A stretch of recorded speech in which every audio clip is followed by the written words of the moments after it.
नमस्कार दोस्तों, मैं ध्रुव शर्मा हॉकफी न्यूज़ में आपका स्वागत करता हूं। दोस्तों, मेरा नाम शिवम है। आज आपको बताने जा रहा हूं कि बॉर्डर पर भारत ने कुछ ऐसा खास इंतज़ाम किया है कि पाक गोलाबारी में भी कश्मीरियों का एक बाल तक बांका नहीं होगा। जी हां, मैं आपको बताता हूं। अब केंद्र सरकार ने जम्मू कश्मीर के लिए एक लगभग 400 करोड़ रुपए की लागत से सीमावर्ती इलाकों में, जितने भी सीमावर्ती इलाके हैं जम्मू कश्मीर के, उनके लिए 400 करोड़ रुपए की लागत से लगभग 14,000 से अधिक बंकरों के निर्माण की मंजूरी दे दी है। इसका उद्देश्य जो है वो नियंत्रण रेखा और अंतर्राष्ट्रीय सीमा यानी कि आईबी के पास रहने वाले लोगों की ज़िंदगी की सुरक्षा करना है और सीमावर्ती इलाकों में लोगों की ज़िंदगी को एक सही ट्रैक पर उनकी ज़िंदगी को मुहैया कराना है। जी, एक अधिकारी ने बताया कि इन बंकरों में लगभग 13,029 व्यक्तिगत बंकर होंगे, यानी व्यक्तिगत बंकर इन बंकरों में होंगे, और लगभग 1,431 सामुदायिक बंकर होंगे, मतलब जिसमें ऐसे कि जिसमें पूरे एक समुदाय रह सके, एक ऐसे भी बंकर होंगे। एक सरकारी प्रवक्ता ने यहां समीक्षा बैठक के बाद बताया कि भारत की सरकार ने 415.73 करोड़ रुपए की लागत से लगभग 14,460 बंकरों के निर्माण की मंजूरी दी है, ताकि जम्मू कश्मीर में नियंत्रण रेखा और आईबी के पास लोगों के जीवन की सुरक्षा की जा सके। बैठक की अध्यक्षता लोक निर्माण मंत्री नदीम अख्तर ने की, जिसमें आईबी और एलओसी के पास यानी कि लाइन ऑफ कंट्रोल के पास सुरक्षा बंकर और बचाव स्थल के निर्माण की प्रगति की समीक्षा करी गई।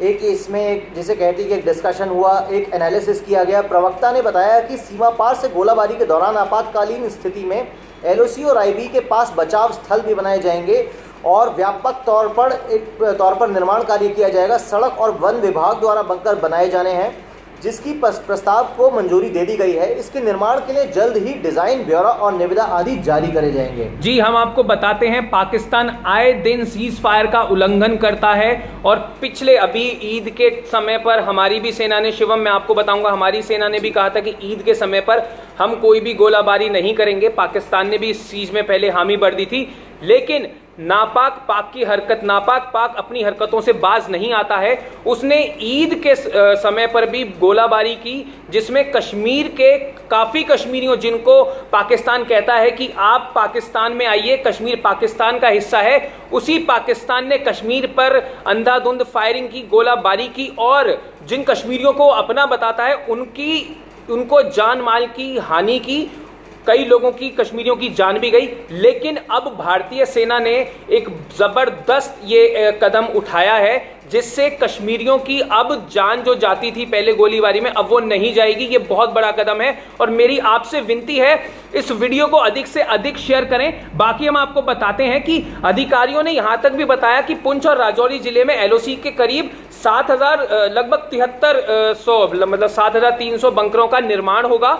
जम्मू, कठुआ और सांबा जिले में अंतर्राष्ट्रीय सीमा के पास 7,162 भूमिगत बंकरों का निर्माण भी कराया जाएगा। शिवम ध्रुव जी, एक बात मैं यहाँ पर बहुत अच्छी बात है कि भारतीय सेना अब यहाँ पर बहुत सारे बंकर बनाने जा रही है और सभी तरीके के, जिसे कहते हैं सिक्योरिटी प्रोटोकॉल और प्रोटेक्शन मेजरमेंट, सारी चीज़ें ली जाएंगी। बहुत अच्छी बात है। भारत सरकार का, भारतीय सेना का बहुत बड़ा कदम है।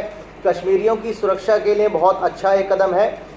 लेकिन ध्रुव जी, वो कौन सा कारण है जब कश्मीर में फ्लड आती है, बाढ़ है, तूफान है, आंधी है, कोई भी समस्या आती है, यही भारतीय सेना के लोग इन लोगों का बचाव करते हैं और उसके बाद भी मौका मिलते ही, आप विश्वास नहीं करेंगे, फ्लड के दौरान कश्मीरी लोगों ने ऐसे पोस्टर लगाए थे, Indian army help us, Indian army save us.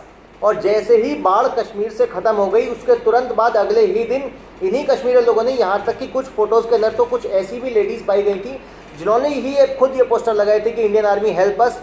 कल तक ये डिमांड करने वाले कश्मीरी, बाढ़ ख़त्म होते ही, मदद मिलते ही, उन्होंने तुरंत पीछे से छुरा भोंका और उन्होंने इस तरीके के पोस्टर लगाए कि इंडियन आर्मी लीव कश्मीर, की आप कश्मीर छोड़कर चले जाएं। तो आप कहीं ना कहीं एक ऐसे मन के अंदर से फीलिंग आती है भारतीय सरकार की। वाकई मैं दाद दूंगा भारतीय सेना की कि कश्मीरियों के लिए इतना बड़ा दिल रखती है। लेकिन ध्रुव जी, ये कौन सा कारण है कि जो लोग पीछे से बार बार आपको धोखा दे रहे हैं, आपके ऊपर, आप इनकी सुरक्षा के लिए वहाँ पर खड़े हैं, आपके ऊपर पत्थर फेंकते हैं, बिल्कुल। आप इनको सरकार की सारी सुविधाएं प्रोवाइड कराते हैं कि आप जानते हैं कि कश्मीर में पूरे भारत की तरफ से कितनी सब्सिडी जाती है? उस सब्सिडी से आज पूरा कश्मीर की रोजी रोटी चल रही है, पूरे कश्मीरी लोगों की। बिल्कुल, बिल्कुल। और उसके बाद भी ये लोग शाम को नारे लगाते हैं रोटी खा के कि जीवे जीवे पाकिस्तान, हिंदुस्तान मुर्दाबाद। जी जी जी, देखिए बिल्कुल शिवम जी, मैं आपकी बात से सहमत हूं।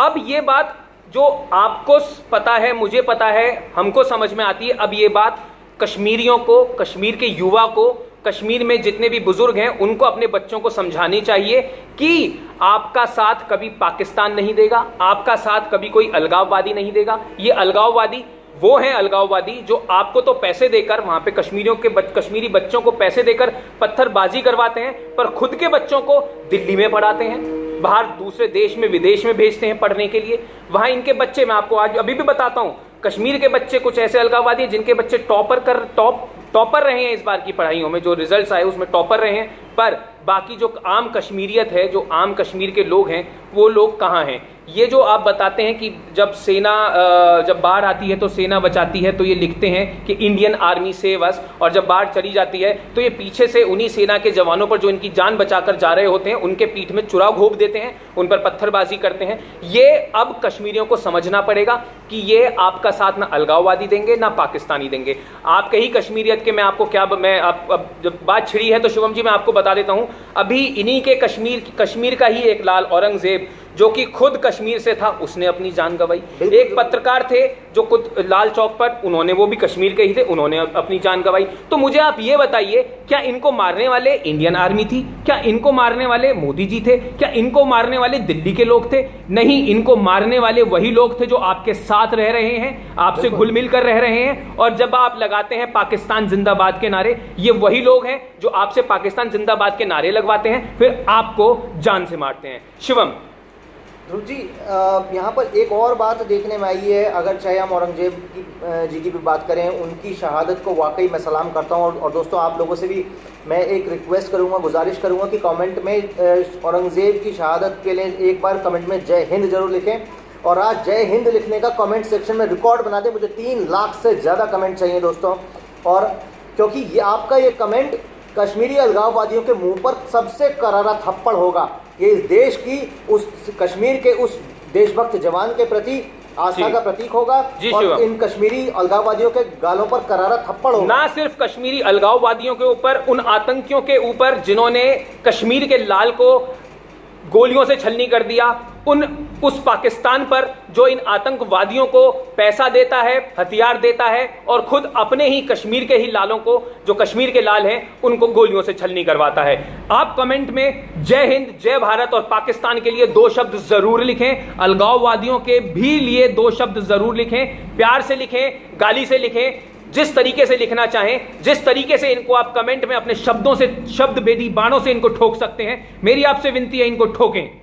शिवम ध्रुव जी, लगातार ये हो रहा है, राजनाथ सिंह जी ने, ठीक है, एक अपने भारत की एक ऐसी सभ्यता रही है, हम शुरू से बहुत हजारों वर्षों से हम लोग बहुत उदार रहे हैं, बहुत शालीन रहे हैं, सभ्य रहे हैं। अपनी संस्कृति के साथ साथ दूसरे की संस्कृति का सम्मान यदि किसी को सीखना है तो भारत से ही दुनिया को सीखना होगा। बिल्कुल बिल्कुल। राजनाथ सिंह जी ने इस बात का बहुत बड़ा उदाहरण दिया। हालांकि सोशल मीडिया समेत तमाम पत्रकारों ने, जगह जगह लोगों ने इस बात का विरोध भी किया कि ईद के दौरान संघर्ष विराम करने की कोई आवश्यकता नहीं थी। कहीं ना कहीं लोगों की इस बात को से जो उनके जो इमोशन जुड़े हुए हैं उससे हम भी समझते हैं। बिल्कुल, एक तरफ सेना के जवान घायल हो रहे हैं, दूसरी तरफ आप संघर्ष विराम का ऐलान कर देते हैं, परंतु यहाँ सबसे बड़ी बात ये है। शिवम, मैं आपको बीच में रोकना चाहूंगा, ना सिर्फ यही बल्कि 10,000 पत्थरबाजों को जो सेना पे पत्थर बरसाते थे, उन्होंने कि ये कश्मीर के हमारे बच्चे, हमारे लाल हैं, ये 10,000 पत्थरबाजों को भी जेल से छोड़ा गया। जी, आप कुछ कह रहे थे। लेकिन इसके बाद भी ईद के ही दिन इन्होंने संघर्ष विराम का उल्लंघन किया। और पाकिस्तान की अगर बात करें तो पूरे रमजान के महीने में इन नापाक नीच लोगों ने लगातार सीमा पार से फायरिंग करी है। बिल्कुल, बिल्कुल। और ये वो लोग हैं, पाकिस्तान की सेना के बारे में आपको बताना चाहूंगा दोस्तों, शायद आपको मालूम नहीं होगा, पाकिस्तान का जो नीति है, जिसे कि स्ट्रेटेजी कहते हैं, वो ऐसी है कि सुबह के समय इनके लोग, जो इनके सोल्जर हैं इनकी सेना में, शाम के समय वही कपड़े बदलकर आतंकी के वेश में आ जाते हैं। बिल्कुल, बिल्कुल। और यदि मारे जाते हैं, जब भी कोई फिदायीन हमले करते हैं तो पाकिस्तान अपनी सेना से ही काम करवाता है। और बाद में जब वो आतंकी के वेश में अगर वो पकड़े जाते हैं, मारे जाते हैं, तो बाद में वो, ताकि वो अंतर्राष्ट्रीय फोरम पर ये कह सकें कि ये तो पाकिस्तान सेना के आदमी ही नहीं है। बिल्कुल बिल्कुल बिल्कुल, देखिए बिल्कुल सही बात कर रहे हैं। चलिए, अब जो भी था, जो भी आतंकवादी, ये लोग आतंकवादी हो, पाकिस्तानी हो, इनकी गोलाबारी में, इनकी बंदूकबाजी में ये जो भी करते थे, उससे जो आम नागरिक अब माने जाते थे, फिर भी इतने छुरा पीठ में खाने के बाद, इतने जवानों की शहादत देने के बाद, भारतीय आर्मी फिर भी आज कश्मीरियत को, कश्मीर के हर एक बंदे को, कश्मीर के हर एक बच्चे को सुरक्षा मुहैया कराना चाहती है, जिसमें वो निजी बंकरों का वो बना रही है कि वहाँ पे जो भी आम नागरिक हैं वो सुरक्षित रहें, उनको गोलीबारी से कुछ भी नुकसान ना हो। और ये जो निजी बंकर जो बना रहे हैं, इनका मैं आपको आकार बता देता हूँ। ये जो निजी बंकर बन रहे हैं, इनका आकार लगभग 160 वर्ग फुट का होगा, जिसमें कम से कम 8 लोग आ सकेंगे। और 800 वर्ग फुट के सामुदायिक बंकर में, जो आपको बताया था, लगभग 40 लोग आ सकेंगे। पाकिस्तान के साथ भारत की लगभग 3323 किलोमीटर की सीमा है। ये मैं आपको कुछ आंकड़े बता देता हूं, जिसमें 221 किलोमीटर अंतर्राष्ट्रीय सीमा और एलओसी की लगभग 740 किलोमीटर की सीमा है। तो दोस्तों, ये तो हमारी जो सेना है वो कश्मीर के लिए कर रही है। गालियां खाती है, पिटती है, पत्थर खाती है, बंदूक खाती है, सीने पर गोली खाती है। वहीं ये अब वही सेना पाक गोलीबारी में जो कश्मीरियों के जो गोली लगती है, अब इन्होंने ऐसा इंतज़ाम किया है कि पाक गोलीबारी में कश्मीरियों का कोई भी अब बाल बांका नहीं हो पाएगा। इससे पहले मैं आपसे पूछना चाहूँगा कि जैसे अभी हम बात कर रहे थे, जो कश्मीर का लाल, जो जिनका नाम औरंगज़ेब था, उन्होंने अपनी शहादत दी। वो उनके परिवार से, शिवम जी, मैं आपको बताना चाहूँगा, लगभग 8-10 लोग हैं जो सेना में रहे हैं। और बहुत बड़ी बात है। और उस गांव के लगभग 70% जो जवान हैं वो सेना में हैं। क्या वो गांव कश्मीर में नहीं आता? क्या वो गांव कश्मीर के बाहर है? क्या ये जो बच्चा था जिसने अपनी जान दी, क्या वो कश्मीर का लाल नहीं था? तो अब भी कश्मीर की जनता जाग जाए, जागरूक हो जाए कि भाई, अलगाववादी और आतंकवादी उनके सगे नहीं हैं। वो सिर्फ और सिर्फ अपना फ़ायदा देखते हैं। युवाओं को बहकाया जा रहा है, उनको देश के खिलाफ लड़ाया जा रहा है। अगर अलगाववादी आपको भड़काते हैं तो एक अलगाववादी जाकर खुद अपने नारे लगा कर देखे। खुद एक अलगाववादी जो पत्थर बरसाता है, खुद वो पत्थर बरसा के देखे। सेना को 1 मिनट का समय भी नहीं लगेगा उसको ठीक करने में। मैं जी अब्दुल जी कुछ प्रकाश डालें। ध्रुव जी, आजकल एक टर्म सोशल मीडिया पर काफ़ी वायरल हो रही है जिसे कहते हैं अर्बन नक्सल जी। अर्बन नक्सल वो पत्रकार हैं, वो तथाकथित बुद्धिजीवी हैं, वो सेक्युलर बुद्धिजीवी हैं, जो कि कश्मीर में यदि कोई सेना की गोलीबारी से बचाव में, कहूँगा कि बचाव में करी गई गोलीबारी से यदि कोई पत्थरबाज या कोई आतंकवादी यदि मारा जाता है, तो ये अर्बन नक्सल यानी शहरी नक्सल जो है, पढ़े लिखे नक्सल जो हैं, ये हल्ला करने पे आ जाते हैं। अपनी छाती पीट के रुदालियों की तरह रोते हैं जैसे इनके परिवार से कोई मर गया हो। परंतु जब इसी कश्मीर से, अब ये बात बताइए कि ये जो औरंगज़ेब था जो मरा, क्या ये कश्मीरी नहीं था? क्या ये मुसलमान नहीं था?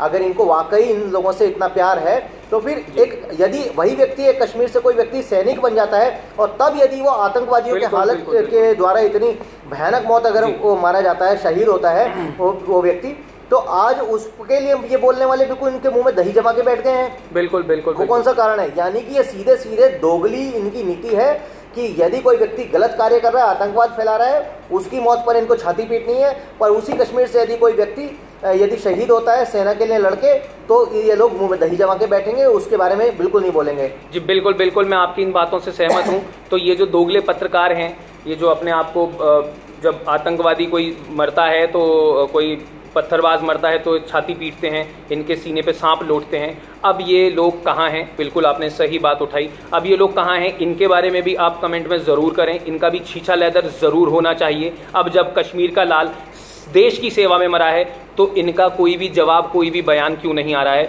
इसी बीच में मैं आपको बता देता हूँ, एक बहुत बड़ी खबर ये भी है कि जो शहीद जवान औरंगज़ेब था, उससे मिलने army chief general Bipin Rawat खुद गए, उसके परिवार से मुलाकात की, उनके पिता से मुलाकात की। इनके पिता से मुलाकात के दौरान मैं आपको बताता हूँ, खुद इनके पिता ने बोला कि मेरा एक बेटा गया है, वही उसी लाल के पिता जिसे आतंकवादियों ने मारा।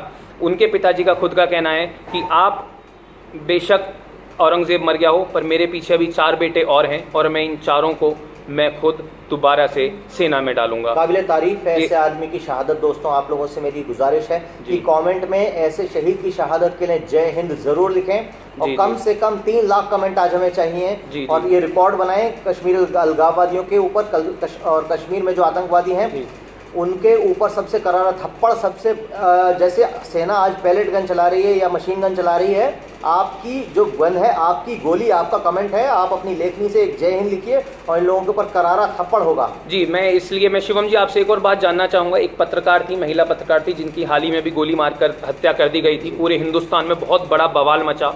जितने भी अवार्ड वापसी गैंग थे उन्होंने ढोल बजाए, नगाड़े पीटे, खूब चिल्लाए, रोआ रोट मचाए, उनकी छाती पर सांप लौटे, उन्होंने बहुत सी की। लेकिन कश्मीर में भी इसी दिन, जिस दिन इनका औरंगजेब शहीद हुए, उसी दिन उसके अलावा वहाँ सुजात बुखारी नाम के पत्रकार को भी मार दिया गया। आतंकियों द्वारा ये घटना को अंजाम दिया गया।